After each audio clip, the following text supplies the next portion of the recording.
প্রিয় ভাই বোনেরা, আমরা যারার মা বাবা বেঁচে নাই, দোয়া করি আমরা সবাই ওনাদেরকে আল্লাহ তাআলা যাতে জান্নাত নসিব করেন। আর যিনাদের মা বাবা বেঁচে আছে, আমরা প্রত্যেকেই যতটুক সম্ভব আমরা চেষ্টা করি মা বাবার খেদমত করার জন্য। কারণ মা বাবার খেদমত করা এটা কারো হুকুম নয়, কোনো বান্দার হুকুম নয়, এটা একমাত্র আল্লাহ তাআলার হুকুম।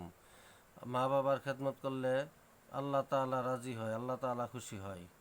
আর মার পাওয়ার তলে জান্নাত আমরা বহুতই জানি, বহুতই শুনছি, কিন্তু আমরা হয়তো গুরুত্ব দিই না।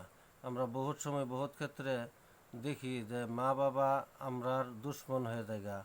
নাউজুবিল্লাহ, আমরা কোনোদিনও এরকম কল্পনাও না করতাম যে মা বাবা আমাদের দুশ্মন। কারণ মা বাবা কোনো দিনও চায় না যে একজন ছেলে মেয়ের কোনো ক্ষতি হোক, কোনো মানে ক্ষতি হোক বা কোনো আল্লাহর তরফ থেকে কোনো লানত হোক, কোনো আযাব হোক, এরকম কোনো দিন কোনো মা বাবাই চায় না। তা ভাই, আমরা ঘরোয়া ভাষায় একটা শাস্ত্র আছে যে মা বাবার বিষয়ে যে থাকলে কুন্দা হারাইলে নাও। আমরা এরকম একটা ভাষা কই যে থাকলে কুন্দা হারাইলে নাও। তার মানে যে সময়বেলা বেঁচে থাকে তখন আমরা এটা একটা কাঠের কুন্দা বললে ভাবি যে এটা কোনো কাজে আসবে না। কিন্তু যে সময়বেলা হারাইয়া যায়, দুনিয়ার থেকে চলে যায়, তখন আমরা চিন্তা করি, ভাবি যে আমরা নাও হারাইলাম। কারণ নাও থাকলে আমরা নদীও পাড়ি দিয়ার হইতাম, আর নাওয়ের দ্বারা তো আমরা বহুত উপকার হইতো।